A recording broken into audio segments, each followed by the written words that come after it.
I used to basically sit in a corner, because there wasn't really anywhere else in the school environment where I felt like I could be safe. And then folk eventually started coming to that corner and trying to harass me.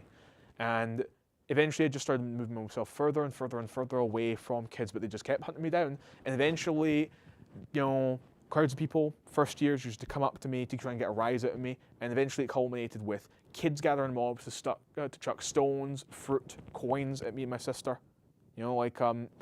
I always think the fruit was more humiliating than the stones itself, because there's that classical association of throwing fruit at a French king who you're about to have his head cut off. It was an attempt to humiliate me and demean me, and that's what I didn't like. And the fact that it then spread to my sister was even worse. Because all the kids that I hung out with were white kids. They hung with me in that corner. They understood what I was going through. They saw what I was going through. I don't even know how it made me feel. If I were a white kid who'd grown up in the suburbs and I was sitting in that corner, no one would have bothered me. But because I chose to keep my afro hair and because I wanted the weirdest thing, okay? When I first came to that high school, I had a shaved head. My dad used to call me Kundun, after the Dalai Lama, before he became the Dalai Lama. I eventually, I went there, shaved head, palish skin, my little blazer, ready to join the student council, in my high school. And then eventually it didn't matter, and folks started calling me out for being black anyway.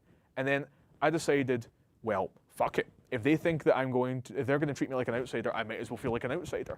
And I started I was really getting into Huey P. Newton and the Black Panthers at the time, learning about the civil rights movement and the Black Power movement. And then I started wearing military jackets over my school clothing, Oh, the look on my head teacher's face when I walked in an M65 field jacket with field marshal patches on either side of me. It was amazing.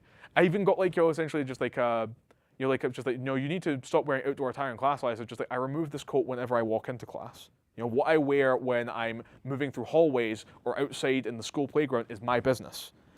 My history teacher said, "Are you not concerned your jacket's too political?" Just does it matter?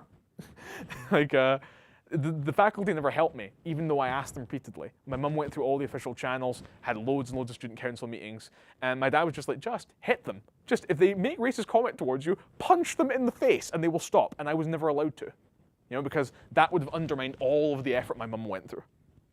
Yeah. Suburban Scotland, I think, is in some ways almost worse than rural Scotland.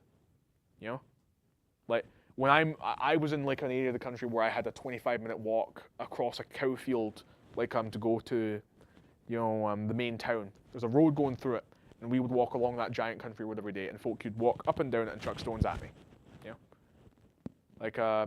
One day in particular, because it was the heat of summer, the dead heat of summer, I was wearing a tie-dye T-shirt for PE, and I decided it's so hot, I'm gonna pop on a pair of sandals and walk down, and then folk would just stone me. Stuff like that, man.